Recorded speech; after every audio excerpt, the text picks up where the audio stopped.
구름과 어우러지는 시골 골목의 풍경이, 계절에 따라 피고 지는 꽃과 돌담 그림이 고스란히 작품이 되는 곳. 지붕 없는 미술관으로 통하는 경상북도 영천시 화산면 가상리로 향합니다. 여느 화폭 속에서는 정지되어 버린 시간이 이곳에서는 그대로 흘러갑니다. 풍경 속 누구나 예술 작품이 되는 곳입니다. 햇살이 참 좋습니다. 살랑살랑 바람도 좋고요. 정말 아름다운 자연과 오래된 풍광이 한 폭의 그림처럼 어우러지는 곳. 저는 경상북도 영천에 와 있는 배우 이원종입니다. 안녕하십니까?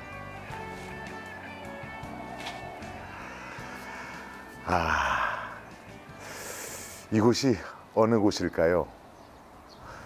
별별 미술마을이랍니다. 재밌죠? 그냥 마을 자체가 예술인 곳. 예전에 한 폭의 그림 같은 마을이 그대로 박물관처럼 남아있는 곳. 이곳의 이름을 특이하게도 별별 미술마을로 지었답니다. 그 특이한 이름만큼이나 뭐랄까요? 경계가 없는 예술? 이 예술은 이 세상 어느 곳에나 존재할 수 있다는 평범한 진리를 다시 한번 깨닫게 합니다. 마음도 편안해지고요. 이 따뜻한 햇살 아래 저랑 조금만 더 마음 편히 구경하실래요? 따라오시죠.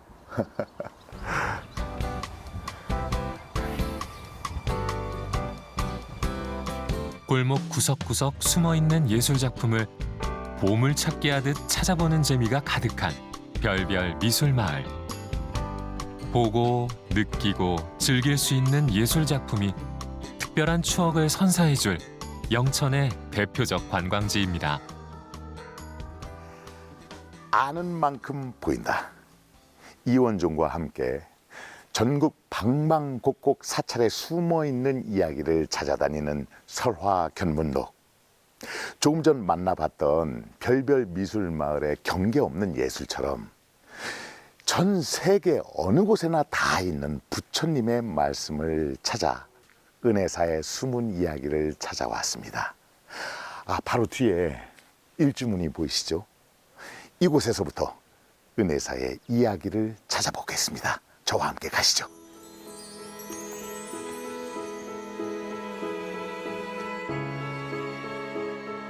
민족의 영산, 팔공산 자락에 위치한 은혜산은 조선 31본산, 경북 5대 본산, 대한불교 조계종 제10교구 본사 자리를 지키는 경북지방의 대표적 사찰입니다.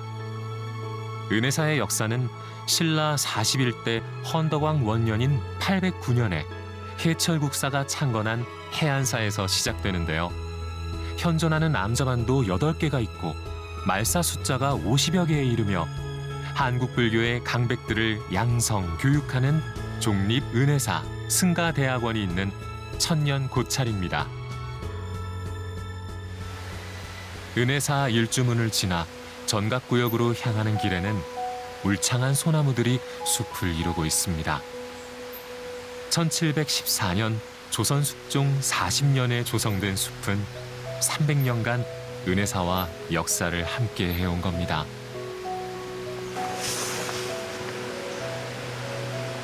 수많은 사람들이 소원을 염원했던 은혜사에는 어떤 설화가 숨어 있을까요? 그 첫 번째 이야기는 1000년이 넘는 시간 동안 역사를 이어온 은혜사 창건과 관련된 설화입니다. 얘기 시작도 하기 전에 지쳐서 끝나겠습니다. 얘기가 이제 이렇게 시작이 됩니다. 여기가 태를 모신 곳이거든요. 여기를 거치지 않으면 이야기가 시작이 안 됩니다. 너무 힘든데 가파른 산길을 약 한 800m, 30분 정도 올라오니까 바로 이곳 인종대왕 태실이 있습니다. 이게 바로 은혜사가 시작하는 시발점이라고 볼 수 있습니다. 809년 해철국사가 창건한 은혜사의 당시 이름은 해안사였습니다. 1545년 인종 원년에 큰 화재가 발생해 사찰이 전소되었는데요. 이듬해인 1546년 인종 태실과 가까운 지금의 자리로 옮겨 절을 새로 짓게 되었습니다. 이때 새로 즉위한 명종과 불교 신자인 어머니 문정왕후가 인종의 태실을 더욱 크게 가꾸면서 해안사를 왕실 사찰로 지정하게 됩니다. 그와 함께 왕실의 명으로 새롭게 지은 절의 이름을 해안사에서 은혜사로 바꿔 짓게 되었습니다. 태실은 뭘까요? 바로 태를 모시는, 항아리에 태를 모셔서 전국 방방곡곡에 있는 명당 자리에다가 그 항아리를 모시면서 그곳을 태실이라고 했습니다. 그러니까 이곳이 얼마나 기가 좋고 명당 자리인지를 알 수 있는 것이죠. 그렇다면은 그 전에 인종대왕이면은 조선 12대 왕이거든요. 그 인종의 태실은 이곳에 모셨다는, 이게 은혜사의 시작입니다. 지금부터 이야기가 많은 이 은혜사를 설명해 주실 분을 만나러 저랑 또 내려가시죠. 따라오십시오. 힘들다. 왕실의 태실을 수호하며 유교 국가 조선에서 불교의 명맥을 도도하게 이어온 은혜사. 조선 왕조가 인정했던 명당 중의 명당, 은혜사의 또 다른 이야기를 만나러 갑니다. 자, 저기에 계십니다. 이 사찰을 소개해줄, 그 이야기를 전해줄 우리 스님을 이렇게 뵙습니다. 스님. 잘 오셨습니다. 반갑습니다. 안녕하십니까. 배우 이원종입니다. 예, 저는 용주 스님입니다. 이용주 스님. 예, 반갑습니다. 예.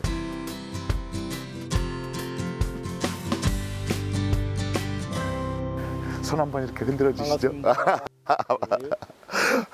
스님, 와보니까 일단 막 기분이 청량한 기분이 듭니다. 그렇죠. 몸이 이렇게 싹 둥둥 떠 있는 듯한 기분이 들고 마음이 편안해지고요. 아유, 아주 잘 느끼셨네요. 네네. 말 그대로 여기는 은빛 바다가 출렁이는 극락세계 도량입니다. 자, 여러분, 은혜사, 은빛 바다, 그 사찰의 얘기를 한번 들어보시죠. 지금부터 곳곳을 누벼보도록 하겠습니다. 자, 가시죠, 스님. 가시죠. 예. 우리 요즘 시절인 만큼 우리 손소독제 한번 하고 들어가시죠. 그러니까요. 이게 요즘 이 코로나 전국에서 우리 그 스님들과 전국에 있는 사찰이 이 코로나 방역에서 얼마나 큰 역할을 하고 있는지 여러분들 잘 아실 겁니다. 참고로 네. 전국에서 네. 이 생활방역과 산문폐쇄를 가장 제일 먼저 설수중한 곳이 예. 우리 은혜사입니다. 역시 여기서 먼저 하니까 저 위에서도 우리 그렇게 한번 우리 은혜사의 말을 한번 따라가 봅시다. 그래서 그렇게 쫙 전국에 있는 사찰로 퍼진 거군요. 예, 저희들이 좀 선도적인 역할을 했다고 생각합니다. 그러니까 이 손 소독제도 은혜사가 최초였습니다. 예. 예. 자, 가시죠. 가시죠. 불국토에 들어서는 관문 보화로를 지나면 은혜사가 모습을 드러냅니다. 스님, 예. 이 은혜사에 주렁주렁 달려있는 이 연등을 보니까 은빛 바다 위에 있는 연꽃 같습니다. 아유, 아주 표현이 너무 시적이십니다. 아니, 근데 그 은빛 바다 위에 있는 연꽃보다도 우렁찬 나무가 하나 보이는데, 와, 이건 무슨 나무죠? 어떻게 보면 우리 예. 은혜사의 랜드마크라고 할 수 있는 나무인데요. 아, 예. 우리 옛날 노스님들 말씀을 들어보면요. 예. 보기에는 이 향나무가 한 그루처럼 보이지만 아, 이게 향나무입니까? 예, 향나무입니다. 와, 나는 이렇게 큰 향나무는 처음 봅니다. 그 수령이 어느 정도 됐을까요? 나이가. 500년 가까이 되었다고 그렇게 나옵니다. 그러면은 뭐 거의 조선 초기 중기에 우리 역사랑 이렇게 면면을 같이 해왔네요. 예. 그 어른 선생님들 말씀으로는 저희들 후학들이 듣기엔 처음에 식재를 할 때 네, 나무를 심을 때. 예, 어린 묘목 세 그루를 심었다고 합니다. 아, 묘목을, 향나무 묘목 예. 세 그루를 심어. 500여 년 전 은혜사를 관리하던 어느 스님은 향나무 묘목 세 그루를 가져와 마당 한편에 심었습니다. 시간이 지나 스님이 은혜사를 떠나고 멀어진 관심 속에 작은 나무는 비, 눈, 바람을 스스로 이겨내야 했습니다. 불행 중 다행이었을까요? 가까이 있던 새 나무는 서로가 의지하기 시작했답니다. 서로의 줄기를 꼬아서 단단해지고 풍파를 이겨내며 크게 자라난 향나무는 그 자리를 500년 넘게 지켜온 은혜사의 상징이 되었습니다.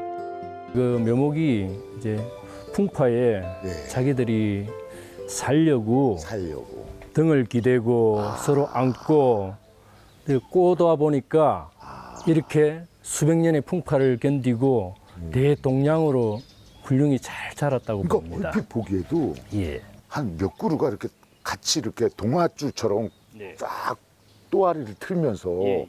등을 기대고, 그러니까 스님 그 한자도 사람 인자가 이렇게 둘이 등을 기대고 있는 맞습니다. 예. 게 이건 이제 세 그루가 예. 딱 중심을 잡고 있으니까 그러니까 500년 이상 이렇게 튼튼하게 자라는 거군요. 여기에 우리 자랑인 극락보전을 먼저 봐야 되는데 여기서 시간을 좀 끌었습니다. 빨리 한번 예. 가보시죠. 가시죠. 예. 예.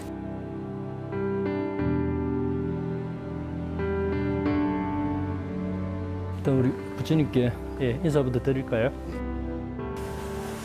부처님처럼 성불을 하겠다는 다짐을 담아 삼배를 올립니다. 스님 이렇게 아미타 부처님이신 거죠.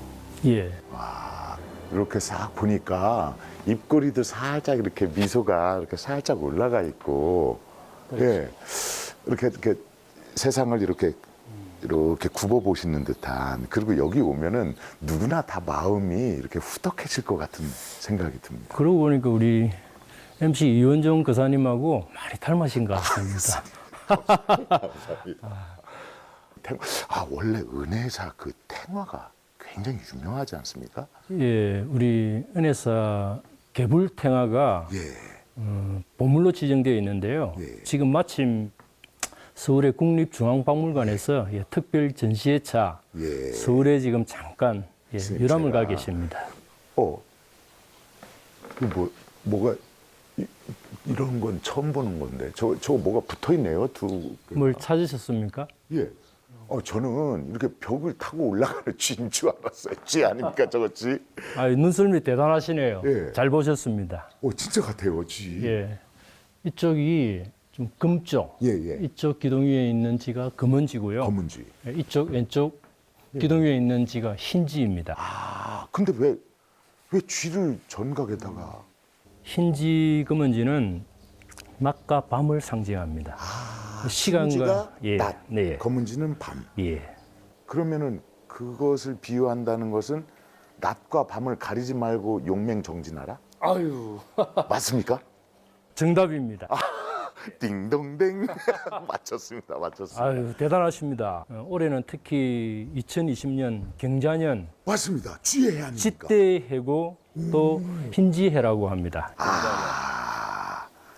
경자년에 쥐로 상징되는, 그래서 용맹정진하라는 이 은혜사에 제가 이렇게 와 있다는 게 정말 우연치고는 정말 필연처럼 느껴집니다.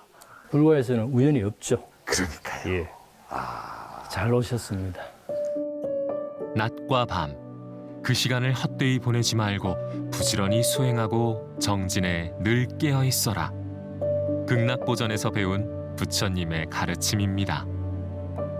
천년의 역사를 이어온 은혜사는 보물, 문화재 같은 문화유산을 보유하고 있는 대사찰이기도 한데요. 용주 스님을 따라 지난 2005년에 개관한 성보박물관으로 향합니다. 그야말로 보고입니다. 보고. 야, 그 향기부터가 남다르고요. 정면에 눈에 딱 보이는 게 불광. 대단히 특이한데 그 시체가 제가 잘 못 보던 글씨체인데. 예, 우리나라의 근대 가장 유명하신 예. 추사 선생님 김정희 교사님의 예. 친필불광 편. 그럼 추사 김정희 선생의 이 추사체 불광이 여기에 걸려 있는 남다른 이유가 있을 것 같은데. 예, 우리 은혜사에 보관되어 있는 이 불광에 대한 아주 또 재미있는 일화가 있습니다. 아, 그 얘기가 따로 있군요. 아주 진기하면서도 예. 아주 깊은 의미가 숨겨진 내막이 있습니다. 그럼 그 얘기도 한번 들어보겠습니다. 그러시죠. 1848년 제주도 유배 생활을 끝내고 돌아온 추사 김정희는 당시 은혜사 주지 혼허지조 스님의 부탁으로 글씨를 써주었는데요. 은혜사, 보화루, 일로향가, 대웅전, 불광 이렇게 5점의 편액을 남겼습니다. 그런데 스님이 편액을 전각에 걸고 나니 문제가 생겼습니다. 세로 획이 유별나게 길어 기존 규격에 맞지 않았던 것이죠. 고민 끝에 밑부분을 잘라버린 반쪽짜리 편액을 걸어놓게 되었습니다. 훗날 은혜사를 찾은 추사가 그걸 보고 불광 편액을 떼어내 마당에서 불태워버렸습니다. 뒤늦게 그 이유를 알고 사과와 함께 원본 그대로 새겨 다시 걸었다고 하는데요. 현재 불광각은 남아있지 않고 흔적인 편액만 남아 부처의 빛을 전하고 있습니다.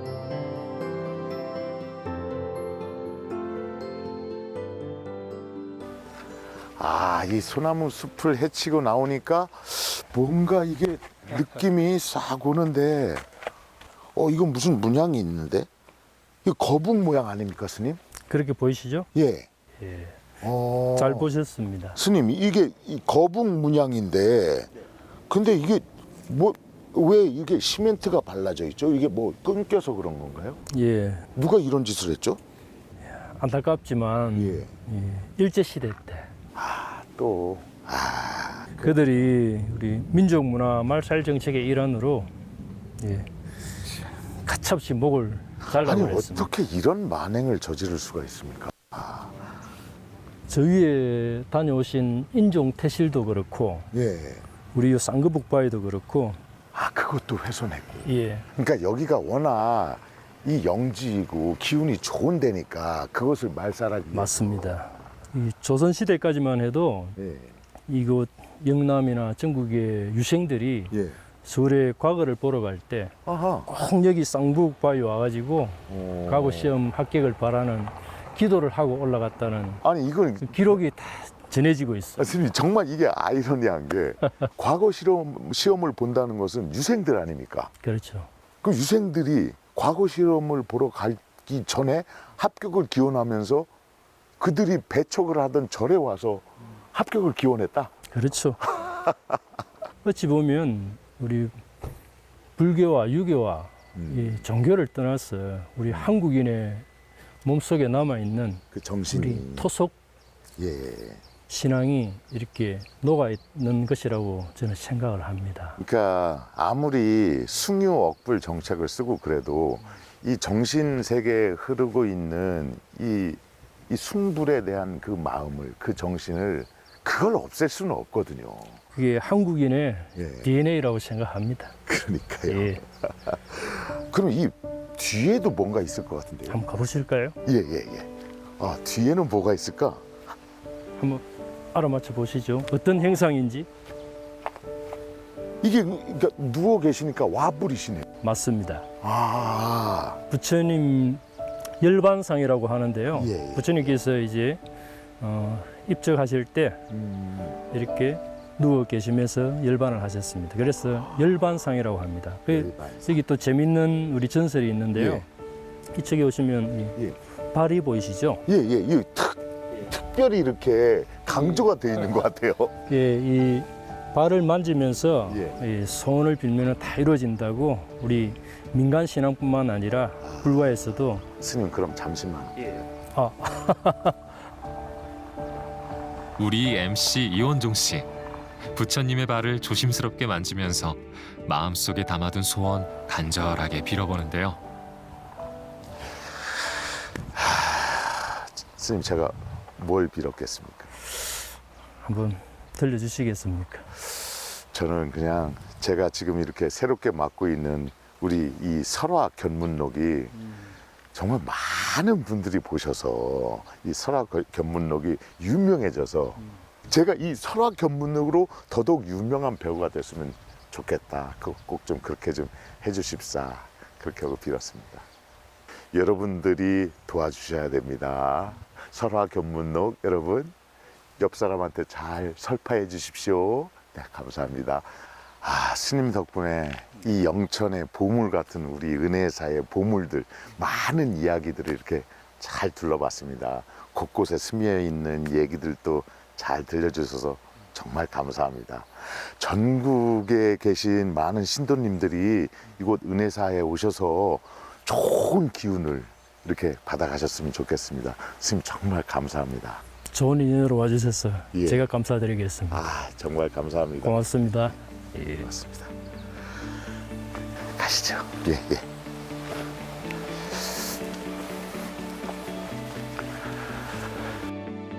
신라와 고려 그리고 조선과 근현대까지 1000년이 넘는 시간 동안 중창과 불사를 거듭하며 굳건하게 이어져온 은혜사. 설화를 간직한 은혜사를 구석구석 돌아보는 건 생생한 우리 역사를 마주하는 일이었습니다. 저는 지금 은혜사의 전경이 보이는 높은 곳에 올라와 봤습니다. 역사의 소용돌이 속에서도 굳건하게 불사를 이어온 천년 고찰 은혜사의 이야기를 지금까지 만나봤습니다. 우리는 어깨 짐이 무거울 때 곧잘 사찰이라는 곳을 찾습니다. 이 가슴 속에 소망 하나를 품고 찾아가는 거지요. 번뇌에 휩싸인 사람들의 어깨를 토닥여주고 또 다른 희망을 품게 하는 힘이 이곳 은혜사에는 있는 것 같습니다.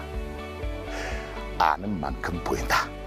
전국 사찰의 숨은 이야기를 찾아다니는 설화 견문록은 여러분들의 따뜻한 후원으로 이루어집니다. 060-800-7000번 060-800-7000번으로 여러분의 힘을, 마음을 보여주시기 바랍니다. 감사합니다. 저는 또 다른 이야기로 다음 주에 뵙도록 하겠습니다. 지금까지 이원종이었습니다. 고맙습니다.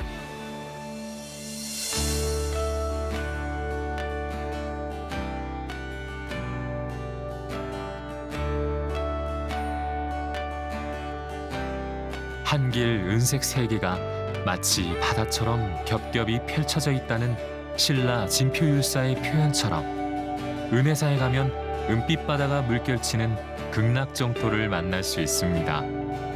아미타불을 모신 대표적인 미타도량 은혜사는 아름다운 팔공산 자락의 이야기를 품은 채 웅장하고 기품 있게 자리하고 있습니다.